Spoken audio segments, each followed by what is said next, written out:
Welcome, everybody. Thanks for coming. Thanks for sticking out at the end of the day, a very long day nonetheless. How many people is this their first time at Summit? Anybody? Wow, a lot of people. Well, thank you for coming. I know what your experience was. You know, when you first come in, you don't necessarily know what to expect. And was it larger than you thought? Huge. Great. Well, we're glad to have you. My name is Mark Heslin. I work for Red Hat on the Microsoft Technical Program Manager. So if you have questions about our partnership with Microsoft, you can come see me after the talk down at the booth. Prior to working in a partnership, I worked in the engineering side of the house doing identity management projects. I've got a number of reference architectures that are published in this space, so I have a long history kind of working with Windows and RHEL interoperability. I'm joined today by my friend and colleague Mahesh Unnikrishnan from Microsoft. Mahesh, Hi. do you want to talk Thanks, or Mark. introduce yourself? Yeah.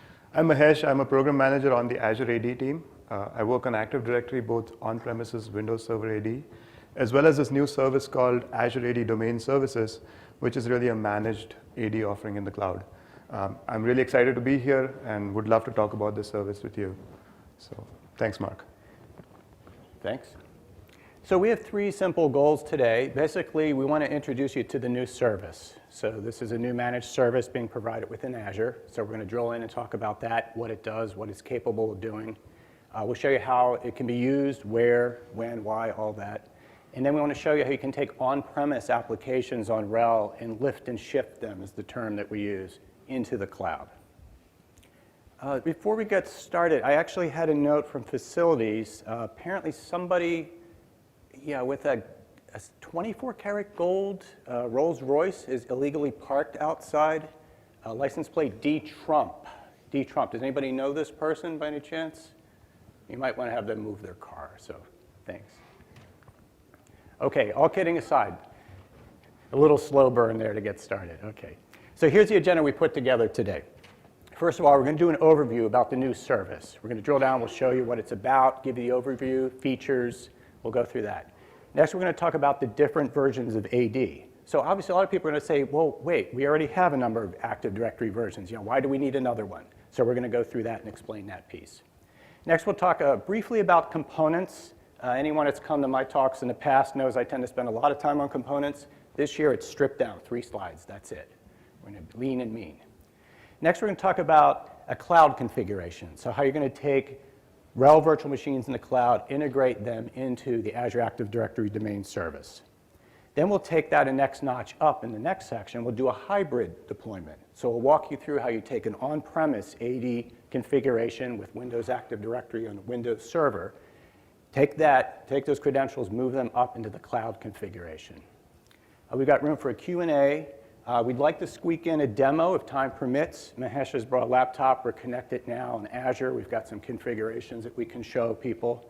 If we run out of time, we can do it later. We're happy to do that, even in the booth possibly too. Sure.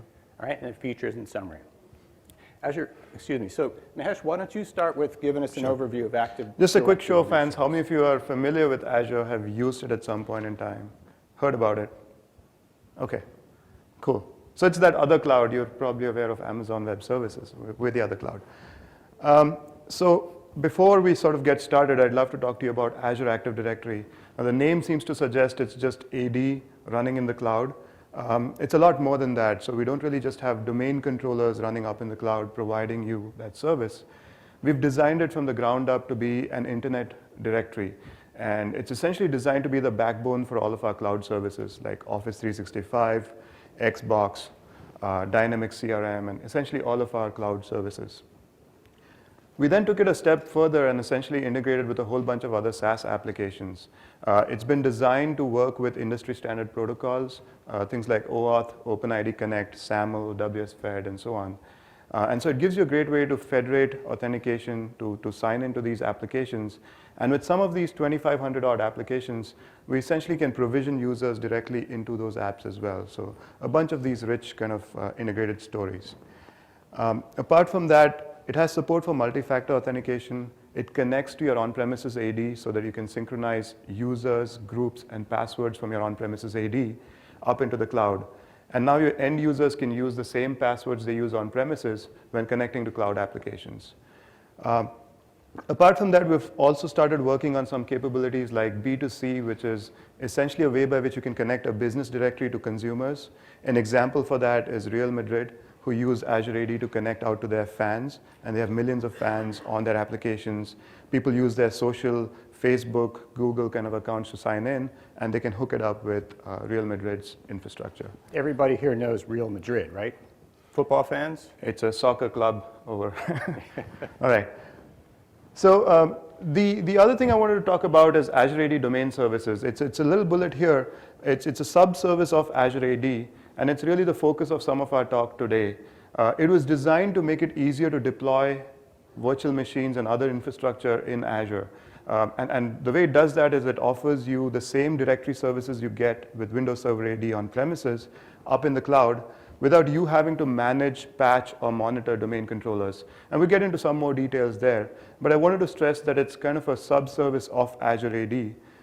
And the cloud directory itself does a whole bunch more than LDAP, Kerberos, NTLM, and so on and so forth. So with that, some numbers with Azure AD. We do have the benefit of being the underlying directory for Office 365. And that kind of drives a lot of our scale in terms of the billions of authentications we process every day. The numbers there for the consumer side are the Microsoft account numbers. And since we run both a consumer cloud as well as an enterprise cloud, we're able to do a whole bunch of things in terms of understanding fraudulent logins, people who are trying to create accounts to spam and so on. And we can use a lot of that, feed that into our ML systems, our machine learning systems, and then deliver some of those security benefits on premises or to enterprise customers as well. The slides themselves are self-explanatory. I'm not going to get into each of these numbers. But essentially, we've designed this to be a cloud directory that operates at great scale and connects to both our Microsoft first-party applications as well as SaaS applications that third parties like Salesforce, Box, Workday, and others have built out. I'm glad I don't have to deal with 30,000 potential compromised users a day. I don't know about you guys, but glad I don't have to deal with that anymore. So, the big question in my mind is, why do we need yet another Active Directory option? Sure. So we've essentially started noticing that a lot of on-premises infrastructure is aging, and a lot of our customers are starting to lift and shift their applications that are running on-prem up into the cloud. In many cases, these apps were written a couple of decades ago, and you don't have the source code for these apps, or they might have a legacy authentication stack that relies on service accounts, Windows integrated authentication, NTLM or Kerberos, and you don't have the luxury of pulling out that auth stack and replacing it with OpenID Connect, OAuth, or one of the more modern protocols. So we saw a lot of customers were lifting and shifting these applications from on-prem up into Azure and running them as virtual machines in the cloud. And what they were doing were essentially either setting up a VPN connection back to their on-premises AD, or they were spinning up VMs in the cloud to be domain controllers. And with both of these options, you have to deploy, manage, patch, monitor, and so on. So we really thought there's a simpler option for this, and that's really the reason why we built Azure AD Domain Services. If you were to look at an overview of what we've done, essentially it's a fully managed directory service. You do not have to spin up your own domain controllers. With a couple of clicks, you get a couple of highly available DCs for your directory.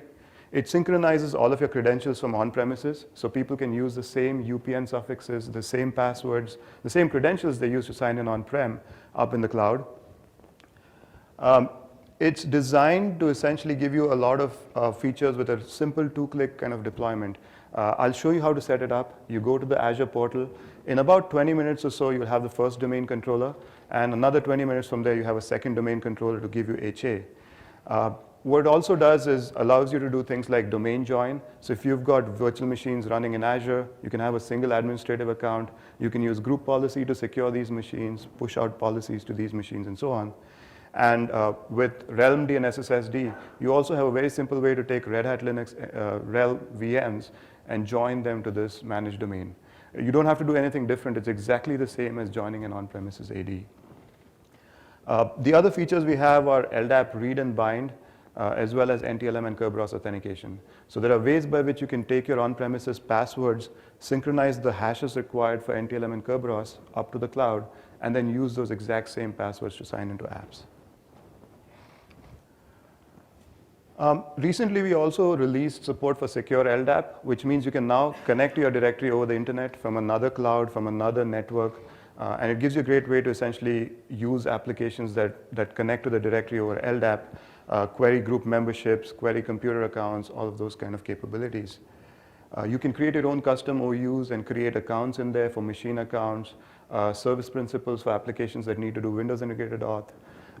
You can essentially administer your own DNS within a virtual network. So if you want to create load balancer entries, entries for virtual machines, all of those things are very easy to do with domain services. And then finally, the key goal was to ensure that you can use the same built-in tools you use on premises to manage this directory in the cloud. So if you've got to add users, you've got to interact with your directory, you can use the exact same tooling that you were used to using on premises with Windows Server AD up in the cloud. So in a nutshell, those are kind of the features of domain services, and we'll give you a demo a little later in the talk as well. That sounds great.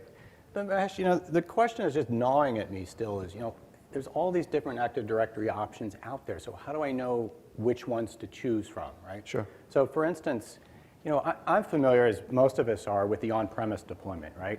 We're going to have a Linux client, in our case, RHEL 7, running SSSD. That's the client piece that will allow us to do the integration. And it's going to talk to Windows Active Directory on Windows Server, right? Pretty straightforward. We've got it in the reference architectures. We've got it documented in many, many places. And then I could take that same configuration and I could move that up into Azure, right? So instead of being on-premise on VMs or bare metal, everything will be within Azure's deployed VMs, right? I could deploy those VMs through the Azure Marketplace that's out there now. So for people who are not familiar with Azure, for instance, we can go through and we have RHEL 7.7.2 images. Technically, we support 7.1 plus and 6.7 plus, right? So I can deploy those images and do the integration. The steps are exactly the same. Yes. But if I go to doing the Active Directory services, I want to do that integration. Can you walk us through a little bit, Sure. like some of the differences with that? I mean, the key difference is the fact that this is a managed service. With the previous option, you'd be deploying your directory as a VM in the cloud. And with that comes all of the management overhead that you have to deploy and manage and monitor and patch it.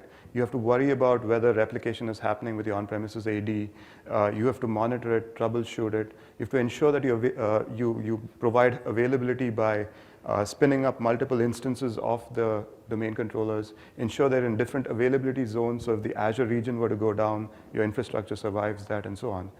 With this service, we've tried to automate all of that, so you don't have to worry about your identity part. We'll take care of making sure your domain controllers are spun across fault zones. So if something were to go down in Azure, one of your DCs would survive. Remedial logic would kick in and spin up another DC so that you have two domain controllers available for your domain. And then generally, the key difference is thinking about your identity stuff as infrastructure versus a service. This is really more of a SaaS or a service kind of model by which we take care of the identity needs. So this was a pure cloud model, but what's interesting is kind of a hybrid model. A lot of customers have on-premises AD, and they really are looking for a way to extend that into the cloud or to essentially use the same users, groups, and infrastructure they have on premises up in the cloud. And that's where this tool called Azure AD Connect comes in. It's sort of like an appliance. You run a Windows Server machine. You install the Azure AD Connect bits on it. It's got a 3 to 4 click wizard. And what it does is it sets up your directory to synchronize with the cloud. It's going to sit there, connect to your domain controllers, get your users, your group memberships, your passwords for these users. Again, that's an optional step. And synchronize that up to the cloud to your Azure AD directory. And from that point onwards, you can either enable domain services or use those credentials to connect to any of your other SaaS applications. So the way we look at it is it's a way to connect your on-premises directory to the cloud and ensure that your existing identities flow through very smoothly to the cloud. Once you do that, you can go ahead and spin up Azure AD Domain Services, enable it in a virtual network in Azure, which provides isolation, and you spin up your workloads in that Vnet. And from that point onwards, these workloads are able to connect to that domain. So they see all of the protocol surface area that you'd see with a Windows Server AD domain. They'd be able to do domain join, LDAP, NTLM, Kerberos, Windows integrated auth, all of that stuff using the same credentials that you had on premises. So that's kind of how the whole hybrid model works. And it allows you to lift and shift your VMs which are connected to your on-premises AD, reconnect them to the cloud AD, and basically get them working. When you do the lift and shift, are the credentials removed from the on-premise, or do they stay No, in both places? that's a great question. So the credentials aren't really removed. It's a bidirectional sync. If you were to change your password in the cloud or change some user attributes in the cloud, change group memberships, all of that can be configured to sync back to your on-premises AD. So you have this true multi-master kind of setup where you could make changes in the cloud, you could make them on-premises, and they're continually synced on, back and forth. So we've put together this table that kind of summarizes each of the deployment options, and you can see kind of a summary of the feature sets that are available. One of the things that jumped out, Mahesh, in my mind is down the lower right-hand corner here, we see that one of the, in general, Azure Active Directory domain service basically has many great features, right? Right. What's available. But I noticed in the lower right corner that there's no LDAP write support. Why I was hoping I'd sneak that by you, but you caught onto it. So it's a service that we're building. It's nascent. And when we essentially looked at moving AD to the cloud, there's a couple decades worth of protocol surface area and a whole bunch of workloads that we need to support. We started off small by supporting workloads that connect to the directory using LDAP read kind of primitives, LDAP bind. And then over time, we do expect to support LDAP write or applications that modify the directory, make changes in the cloud. For now, any changes you make on premises or in modern applications using OAuth, SAML, our REST-based Graph API, all of that are available in the service, but you really can't make changes within the domain itself. And we hope to add that in the future once we iterate on the service. Yeah, I was talking in a booth to Nathan Kinder from the IDM team about this, and he mentioned we should look at Red Hat SSO. He said he thinks we can make it work, so we should have a chat offline with that. Happy to do that. All right, so I think next we should spend some time looking at the components a little bit behind this, look under the covers. Do you want to talk about AD Connect? Let me talk about that. So we talked about domain services, and I give you a really high-level view of how it works. One of the most fundamental underlying components that sort of stitch the scenario together is Azure AD Connect. It's a tool we released about a year ago, and we're seeing a lot of our customers move to it from the legacy sync technologies we had. And the goal here is just a simple way to connect your on-premises AD to the cloud. There's really two flavors. There are the customers who want to synchronize passwords to the cloud, and then there are those who don't want to do that. For the ones who don't want to do that, we essentially enable Azure AD Connect to spin up what is called AD Federation services. This is really a federation, identity federation kind of product. It installs it on a server on premises, and any of your cloud applications that need user authentication then federate over to this ADFS server on-prem, and that goes ahead and authenticates against your directory. So if you're using Office 365, you don't want to synchronize passwords to the cloud, you basically set up ADFS, hook it up with your Azure AD Directory, and then your users who authenticate in the cloud by entering their credentials are bounced back on premises for authentication. That's where they enter their password, that's where authentication happens. So one of the things that Azure AD Connect does is setting up that ADFS server, hooking it up with your Azure AD tenant and so on. Not very interesting for domain services because we really need the password hashes to authenticate users in the cloud. For domain services, what Azure AD Connect does is it synchronizes all of your legacy hashes. And by legacy, I mean hashes that are required for NTLM and Kerberos authentication. We call them supplemental credentials in the Windows world. So it essentially takes these supplemental credentials and synchronizes them up into the cloud. And what that allows us to do is now spin up a domain in Azure AD Domain Services, which can then go ahead and authenticate these users. So it's really a way by which your passwords sync up into the cloud. So those are the sort of the server components. There's a bunch of components on the client side. Mark, would you like to talk about SSSD? Now you're talking my heart here. So SSSD, for people, are people familiar with SSSD? Yeah, probably about half, right? So this is the client that's the preferred client on the RHEL side. The tool has gone under a lot of development over the years, and it's in a really great shape. 3, 4, 5 years ago, it was still kind of, competing strongly with WinBind. A lot of people are familiar with Samba configurations. Remember WinBind and all those different backends you had to sort through? If you find the RHEL 6 reference architecture I wrote, there's a whole table in there that goes through the pros and cons of all of those. So SSSD is great because it allows us to automate and simplify the configuration of doing integrations. So the tool works fantastic. It's got an extensible architecture to it, right? So in theory, we can point it to different identity providers and identity stores. So the preferred ones, the default configuration actually is to talk to an AD backend. It also talks to IDM. So are people familiar with identity management in RHEL, IDM, free IPA? hands of a few people, right? So that's our upstream project. We take free IPA. You could think of it as basically almost like Active Directory for a Linux base. It runs on a native Linux base, right? We take free IP upstream, we make it available on RHEL, and we call it identity management in RHEL. So that's all. There's no mystery, but there's two different terms for the same thing.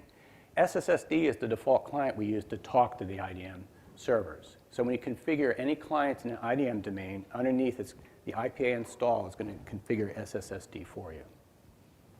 It has some performance tweaks that are in there. It reduces load on the servers. It also does caching. This is great for mobile clients. You've got a large laptop environment.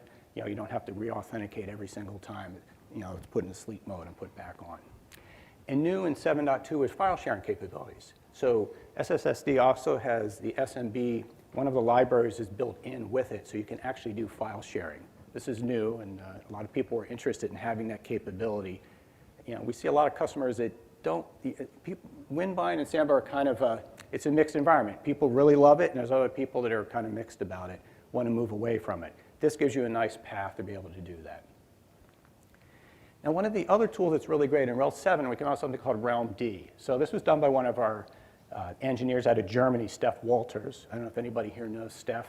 Steph has also done the Cockpit project. Is another project you might have heard his work with. What Steph did was he took actually the RHEL 6 reference architecture that I wrote that has 4 different configurations in it, and he took the third configuration, which was SSSD on RHEL 6, and he said, holy cow, that's a lot of work. We got to automate this process. So Steph took that initiative and he basically built Realm D to automate it. It's nice. It's very simple to use. By default, you install the package, you set it up. It can talk to either an IDM or an AD backend, so whatever you want to use for your identity store, it'll talk to it. You can also talk to AD. You can also point it to that. In other words, it will configure Winbind. It's another option. A lot of people are not familiar with it because most people are using it to talk to IDM or AD. But by default, it talks to AD. Very simple to use. You configure it. You do a Realm Discover. It will do an auto discover of the domains that are out there. There's configuration options. You can tell it to explicitly go to a specific domain or a domain type, AD or IDM.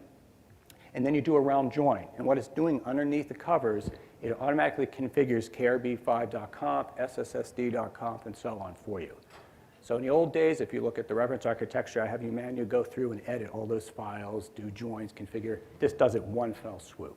Fantastic tool. Yeah, this is just awesome. I mean, when Mark sent me the first reference architecture, I was like, my God, I'm going to need a lot of whiskey to get through this and set this whole thing up. But the Realm D instructions are just 2 steps, right? I mean, it's just a Realm D discover and then a join.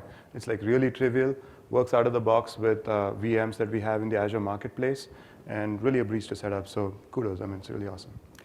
So maybe we could talk a little bit about now we talked about the components and the configurations. Maybe we could talk a little bit together about the cloud configuration, how to make that happen. Do you want to kind of start the first piece of that? Yeah.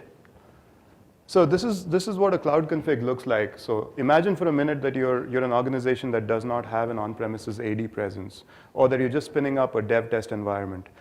You can have an entirely cloud-contained environment here. What you do is essentially have an Azure AD Directory, create users or groups using our GUI-based tools or Azure AD PowerShell. And then what you have is a 2-step process by which you can turn on domain services, point it to a virtual network, and enable it for that Vnet. A virtual network is a notion where all workloads that are deployed in that Vnet are isolated. They can't talk to each other by default. You could go ahead and bridge Vnets so they can connect to other virtual networks, other workloads deployed elsewhere. But by default, it is self-contained within the Vnet. And what this gesture allows you to do is take your directory and all the users, groups, and passwords that you've configured and expose it inside of that Vnet so that workloads that are joined there can essentially go ahead and interact with the directory. Really simple to set up and does not require any infrastructure on premises. Really good for dev test kind of environments. Mark, would you want to take a stab at sort of walking through how this is configured? Sure. All right, this looks pretty straightforward. I want to put you on the spot there, right? Oh, no, not at all. Well, no, first of all, you got to configure Azure Active Directory domain services, right? So we go into Azure, we configure it, we create a delegated administration group, we create or select an Azure virtual network. So if we've already configured the service, then we're going to select an existing network. If it's a first-time deploying it, then we're going to create a new one. Then you actually enable the domain services. Then you're going to update your DNS settings. As you go through the screens, it just walks you through. These are checkboxes and forms you fill in. It's very straightforward. And then enable password sync. All right, so that completes the first step. Yeah, the reason you create the delegated admin group is because you don't have domain admin privileges. It's a managed domain. And so this is a delegated group that lets you do things like configuring DNS, modifying group policy, adding users as local admins on their machines, and so on and so forth. So it's different from the domain admin, enterprise admin notion that you've been used to with Windows Server AD, but it allows us to separate the fabric of AD from this tenancy notion pretty much. All right, well, then next, obviously, we're going to have to configure a RHEL client. So we can go into the Azure Marketplace, as we talked about. You can either select an existing image in there. You can also import using our cloud access program. So for people, are people familiar with our cloud program? Show of hands, I'm not sure. Some are, some aren't, right? So we have a program called the Certified Cloud Services Program, CCSP, and as part of that, we have partnerships with a lot of different cloud providers. You know, some are small, some are large. Obviously, Microsoft is one of the larger ones. As part of that, there's a program underneath called the Cloud Access Program, and underneath that, providers can take and customers can create their own custom images and import them into the Azure. So that's another option to do that. I've got pointers inside here later in the slides when you guys have it if you're interested in it. Custom images are a little bit trickier. There's a little bit more guidelines and strict regulations to do it, but a lot of people do that. So after you've deployed, select the image, then you can walk through the process and it has you configure things like host name, the network. You have different options in terms of the number of cores, storage. Storage types varies. You can have SSD storage, right, solid state. You can have disk drives. You pay accordingly different cost based on the level of services you want. Next, you join the virtual machine to the same virtual network as we did in the prior step, right, when we created the service. Critical piece. Some people make this mistake where they go to do the join, they pick the wrong network, and they can't find the machine or the network. And they're like, hey, it's broke, it doesn't work. And make sure, mental note, connect to the same service you created. The machine will then spin up, depending on the size configuration. It'll work through maybe just a few minutes, maybe a little bit longer. Time will vary. And of course, we always recommend configure, your standard RHEL type things, sudoers files, register your host, right, subscription manager, register, et cetera, and then update the system. All right, so that'll give us now we have the VM. We've got the service, we have the VM. What do we do next? Well, next we're going to want to join that machine to the domain. So as we talked about, first we're going to log into the machine, right? So wherever we are, if we're local typically, right, we're going to SSH in to the remote machine. Then we're going to install the packages needed to do the join and the configurations. So namely, we need realmd, SSSD, and some of the Kerberos files. In general, with interoperability, we always recommend installing KRB5 Workstation. The reason is that gives you the capability to look at your tickets like klist and knit, right? Without that, you won't have that packages. Next, we'll do a knit using the name of the user that was previously created in Azure Active Directory domain service. So in our case, we picked Bob at Contoso. So Contoso is Microsoft's. It's our favorite domain, yeah. He's like we use it in all our demos. The Bob Smith of Microsoft. And then to do the join, we simply do a realm discover, point it to the domain, and do a realm join, and specify the user as Bob. So at that point, what happens underneath, krb5.conf, SSSD.conf, and some of the few other config files are all configured. The domain join has been completed. And then next, you'll want to verify the domain join. So basically just SSH using Bob into the new VM, verify it. Standard things, make sure the directory was created. SSSD by default will create a home directory for new users. So if we had another user we created, say Joe at Contoso, first time logged in, it's going to create a new home directory for him. So we just want to make sure that there was no glitches there, everything worked. And look at ID. We have samples of this later we can look at with the demo, and you can see. We can show you a live demo of that, yeah. Also, these steps are outlined in a document that Mahesh has taken and put together and published. So we have links to that right here down below, so you can see those links. And then last, you would take your application and deploy it. Obviously, that was our whole point here. We want to get the identities going, but we want to have an application that runs. So that takes care of the cloud configuration. But what about the hybrid configuration? I mean, that's really the more interesting use case here. So maybe we can talk about that, Mahesh. Sure. So the hybrid config is very similar to the cloud config, but you'll notice that there's one big difference, which is the need to synchronize with your on-premises AD. That's where Azure AD Connect comes in. So you've got an on-premises AD in the bottom right side of this picture, and then you install an appliance, the Azure AD appliance. It's a wizard with a 5-step process, and that starts synchronizing your users, your group memberships, and your passwords up to your Azure AD Directory. Once that's done, you follow the exact same steps that you did in the cloud config, which is you take that directory, you enable domain services, you select a virtual network, and it's enabled there as a domain inside of that Vnet. Once that's done, you take your workloads, join them to that Vnet, join them to that domain, and go ahead and use domain services. So it's very similar to the cloud config, the only difference being you got to deploy Azure AD Connect. There are a couple of prerequisites here, so I'll sort of walk through the steps. We're going to assume that you have an on-premises AD infrastructure which is configured and functional, so we're not walking through how to create that AD. We also assume that you've got an on-premises RHEL client on which your workload is running. It's already connected to your on-premises domain, and that's really what you're going to be lifting and shifting. Once you move past that, you will need domain admin privileges to set up Azure AD Connect because it's doing a sensitive operation. It's synchronizing passwords, users, groups, and so on and so forth to the cloud. Assuming you have an account with domain admin privileges, you can then go ahead and start the process involved in essentially enabling domain services. So the first step is to provision Azure AD Connect. You just spin up a Windows Server 2012 R2 VM or a machine. A lot of customers do it as a highly available setup so that it can kind of keep running even if one machine were to go down. You run through the wizard.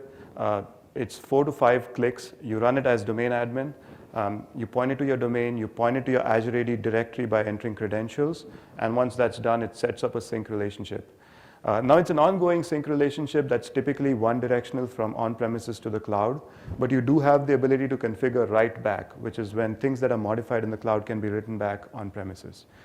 Typically, things that are written back are things like device objects for bring your own devices. There's a bunch of scenarios we support with device objects. User attributes and group memberships that were modified in the cloud, passwords that were reset in the cloud using self-service password reset. All of that can be written back to your on-premises AD. Once you do that, the next set of steps are really, really simple. So what you do is configure Azure AD domain services exactly the same as you did with the cloud scenario. You enable password sync, you set it up to be a DNS server on the Vnet itself, and once that's done, you're ready for machines to start joining that domain. In the next step, you provision a RHEL VM. Again, exactly the same, go to the marketplace, click on the RHEL 7.2 image, and go through the steps involved in provisioning that VM. Once that's done, you're ready to do a domain join. Exact same steps. Again, all you're doing is joining the VM to the domain. And once that's done, you can go ahead and verify domain join. You can then go ahead and deploy your application. So the steps are exactly the same. The only difference here was that you'd configured your directory to synchronize credentials, users, and groups from on-premises to the cloud. So with that, this is sort of possibly a good time for a demo. Maybe we could get into a demo, Mark. Sure. Do you want to switch? Yeah, so just switch to my machine here. Yeah. So Mahesh is going to walk us through a little bit. You could see a little bit of some of the deployment configuration within Azure with these machines we've created. Yep. So this here is the Azure Management Portal, and I'm in the Active Directory node. So all of these are nodes inside the portal. This is the old portal. It is going to go away in a while, but we haven't yet moved our experiences to the new portal, so I'm still on the old portal. Inside of the directory, I have a bunch of test directories, but I'm going to use Contoso RM here. The way you enable domain services, actually, let me just switch to a directory where it's not enabled so I can walk you through that experience. So I'm on my demo directory. I'm going to scroll down here to the domain services section, toggle this to yes, and then give it a domain name. So by default, it's going to take the domain name that's attached to my Azure AD directory. But I could call this something like contoso.com or contoso100.com, whatever, right? The next step is to select a virtual network inside which I'd like to have this domain exposed. So I'm going to just pick one of these VNets. I'm going to try and pick one that someone else is not using so I don't get screamed at. Don't pick mine, please. So that's it. So these 2 clicks and you're ready to hit save.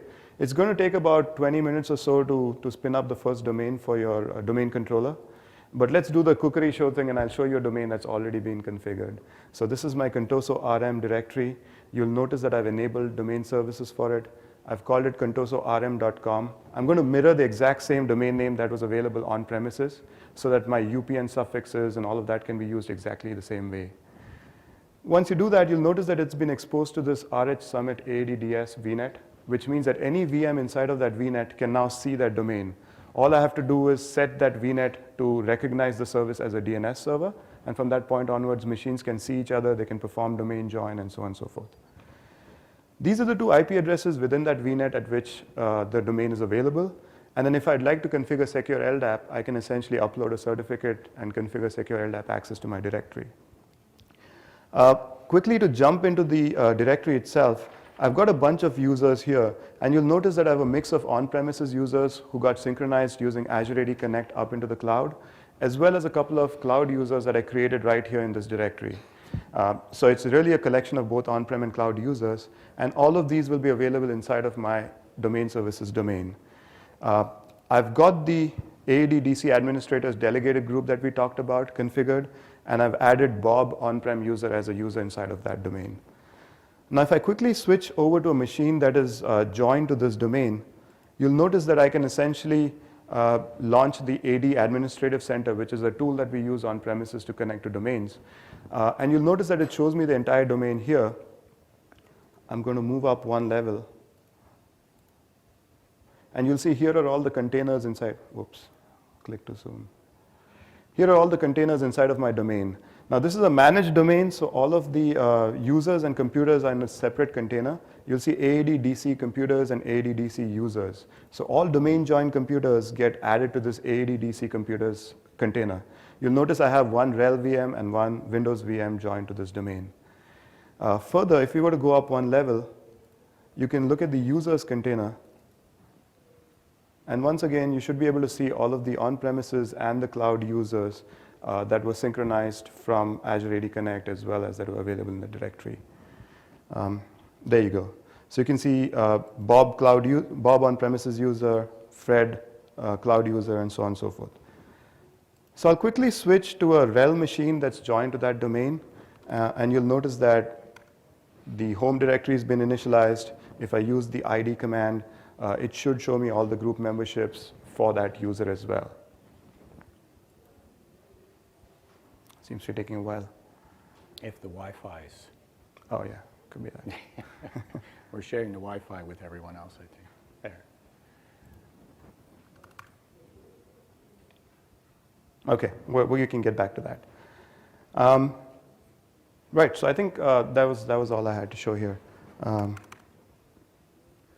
Do you want to give it some time? Get back to it? Let it run and we'll Yeah, okay. Don't know why So believe me, it works. I've actually seen the group memberships show up there. There you go. Okay. So you'll notice that Bob's been added to a couple of groups here. He's in the domain users group. He's in the AADDC administrators delegated group. And then he's also an on-prem user. So he's from the on-premises users group that was synchronized up into the cloud. And from this point onwards, Bob can essentially sign into this VM using his domain credentials and basically interact with the directory using those credentials as well. All right. Perhaps the delay was because it was enumerating. Good. Little joke with people. Turn your enumeration off. All right. Great. So questions? Can you extend the schema? Not right now. That's something that we're working on.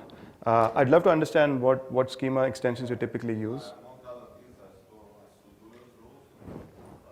Okay, sure. So the user object schema is what you're looking at.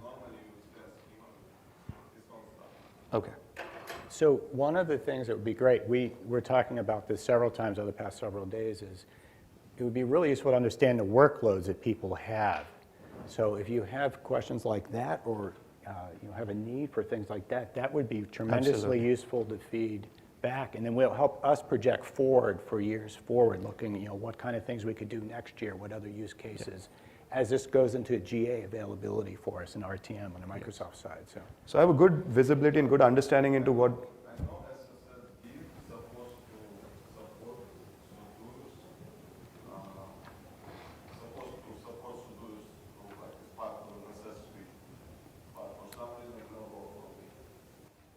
We can talk offline, and right.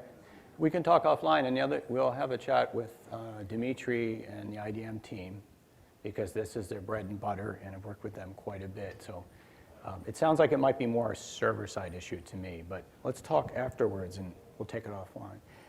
I've got a list here. If people have questions, it definitely would be tremendously useful to understand workloads. So if you have something, a specific request, we want to make sure we get it captured with you. Yeah, we have a good view on the Windows side in terms of SQL, SharePoint, and other workloads that people are moving to the cloud. But to be very honest with you, I don't really understand on the Linux side what are the workloads people are typically looking to lift and shift, and what kind of features we should build in order to support that. So if you do have any insights on that, I'm more than happy to. I mean, I'd really appreciate that. It would kind of help us figure out what we build next in the service itself. So schema extensions is a great point. We've heard that from a couple other customers. It's on our list of things to do. So thanks for that. Yeah. And that's come up actually in prior contexts too. You know, both Active Directory and IDM too. People ask that question frequently. Typically, every year there's somebody that said, "I want to modify it." And a typical response with Active Directory environments is, some environments are like, "Nope, we're locked down. We are not changing anything. That's our rule and the way we do it." And there's others that are more flexible about it. So it's basically implementation environment dependent, and say. The other thing I want to point out is, I think as we move into more of these situations like this with hybrid computing environments, we're going to see new use cases that nobody ever envisioned. I think people are seeing it now, and I think we're going to see more things. Next year, at the same time, we could be chatting about new problems nobody envisioned. So yes. I think that's par for the course for these type of technologies. We expect that.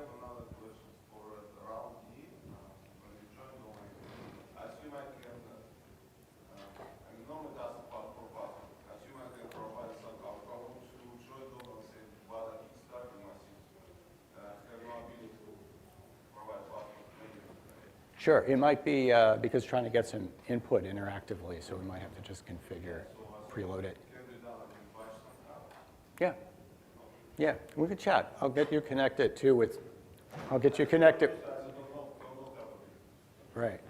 Yeah, it's, you know, Steph did a fantastic job with it. He really did. You know, I don't think he gets enough credit, and I'm always tooting the horn for him, because he really did, you know. Yeah. They looked at all the steps and said, holy cow, that's a lot of work, you know, automated, so. And we're looking to essentially move some of these packages into the base image that you'd get in Azure itself, so it'll be fewer steps. But it's pretty amazing how easy it is to essentially take the stock image and join into a domain. I was quite blown away by that. So. Any other questions? Yeah. What happens when we have APPs that are not in our logical domain? So alternate UPN suffixes, and you have those on premises? Yeah, we have several UPNs on premises, and those don't match the ones on our Okay. So I think today we do not synchronize those up into the cloud. Sorry, we do not synchronize those into domain services. We'll basically take an item to essentially go ahead and do that. So I would love to understand how you use those. Are there specific apps that use one suffix versus another for interacting with the domain? Okay.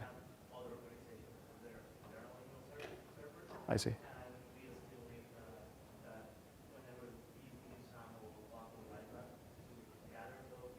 Okay. Okay, makes perfect sense. Yeah, thank you. You had a question, sir? We have a very diverse environment, lots of different security requirements. Mm-hmm. We've got FERPA, HIPAA, iTrust, Right. Safe Harbor. We have to deal with all these. The PCI requirements for TLS 1.2 are basically going to be hitting us for the next 18 months pretty hard. Mm-hmm. I know they backed off a little bit because after they mandated it, they got a lot of feedback on how to transition. In our Active Directory space, currently, because it's just been iterated upon since 2000, we have a wide range of the ability to meet those compliance requirements. Mm-hmm. I'm curious, as a managed service in the cloud, Right. you must be able to have some way to address those, specifically like PCI compliance rules for TLS 1.2, how do you lift and shift an app that was written at a time when that didn't even exist into an environment where, from a service provider perspective, you must be compliant with regulations that effectively make it impossible for that app to authenticate against your service, Right. because you've had to raise the bar to a point where it can't communicate anymore. Yeah. Right. One of How the, would you move that kind of a workload into a Sure. cloud environment? Yeah, that's a great, Sure. good, it's a Help us good, understand. good problem. It might help us to understand how we might be able to do that, even internally, if we could get some insight into how you handle it as a service provider. Sure. At the public level, we could handle it as a service provider at the private network space level. so some of the ways we think about it is that the default for the service is that it's isolated within the virtual network. It's not reachable outside of that VNet itself. In some ways, that is sort of good enough because for certain customers, because we say that there is no interaction of the service across customers. It's not a multi-tenant service in that notion where you've got multiple customers being serviced off of the same service instance as such. It's really more of a managed infrastructure service in the sense that that domain is dedicated for a single customer. So the VNet isolation gets us some of that, but to be very honest with you, we haven't yet gotten into the space of actually tackling some of these requirements yet, the regulatory requirements. So we still have to sort of work through some of that. At this point in time, the domain itself is Windows Server 2012 R2, so if you've got something that relies on a legacy domain and some of those kind of setups, it can't really be lifted and shifted here. But I think it's a great question. I think it's something that we need to address in the next few months. We haven't spent too much time thinking about it. The only sort of mitigation there is that the domain by itself is by default isolated within a VNet and not available across customers. So it might help us to get away from some of our more locked down multi-tenant kind of requirements and offer it in a locked down environment just for a customer for that VNet. But to be honest with you, we've not spent a whole lot of time thinking about it and going down that space. So we'll do that. You got on the spot. It's just that Right. It's so tough. It's- I've met with security consultants. And I'm not a security guy. Mm-hmm. I've barely learned how these SSL certificates were even created, 6 months ago when the requirement came. But it's very challenging from a Red Hat Directory Service perspective. I've got to address this. But you guys basically said if you're running RHEL 5, pound sand, we're not going to do it, right? So I got to get everybody off of RHEL 5, Right. Yep. so that I can get to a level where I have TLS 1.2. And it also means that I can't be, according to the security consultants that I've met with, I can't be providing from a single domain space. Sure. Hey, RHEL 5 guys, talk to these domain controllers or replicas or whatever technology we're talking about. Right, right. And hey, all you PCI guys, talk to these dedicated replicas or these domain controllers. Right. That doesn't work because the backend server is still accessible, so you're only as strong as your weakest connection. Do you look at something like resource forests so you could segregate these out into different forests and then have different policies on each of those? Have your account domain be a single forest and then have trust relationships or something? Like, how do you do it today on premises? Right now, it's just one flat structure. Just one monolithic domain? Okay. Windows side is very complicated. Okay. Very complicated in the sense, is it all in one domain of forest, or is it sort of spans multiple? We have two primary forests Okay. that have a trust, but it's challenging for a lot of the services that plug into AD because they have to have like 2 authentication IDs for that service to be able to talk to both. Sure. Right. Sure. For those primary forests. Okay. The disjointed domains have a trust, but it's still kind of separate. Okay. So we're dealing with that, and again, a lot of it's legacy stuff. Some of the Yeah. networks updated, so we've got everything from 2008 all the way to Yeah. 2000. And it's common. A lot of people I talk to are in the same boat where they've got, legacy apps or legacy deployments, and they're in that same, how do I get from here to the newer stuff, year after year. It's like, hey, RHEL 7, that's fantastic, but I'm on 4, I'm on 5. Even on the client side, trying to figure that out. So it's a We're very implementation dependent. The SSST approach, along with Linux servers into the AD namespace, because there's so many legacy things there. Right. Meanwhile, in the AD world, they're starting a new forest basically to make everything clean and new and secure. And they're still trying to support the old things, so they're having to carry, even trying to segment it. Right. It's like being forced to carry a lot of the less restrictive things into that space where they're trying to be more secure. Sure. So it's challenging for me to try and help navigate that from a Linux side. Should I still be sticking with AADDS? Should we swerve more towards IDM, or should we go full on plug into AD? I really don't know what direction to take the platform from an identity management perspective. Like you mentioned, we've also got suitors in the Red Hat Directory Service, and so we're going to keep managing suitors over here and then move authentication over here. Right. Or, is there a way, do we do the schema updates to extend it to whole suitors? Do we manage suitors with a whole other solution entirely?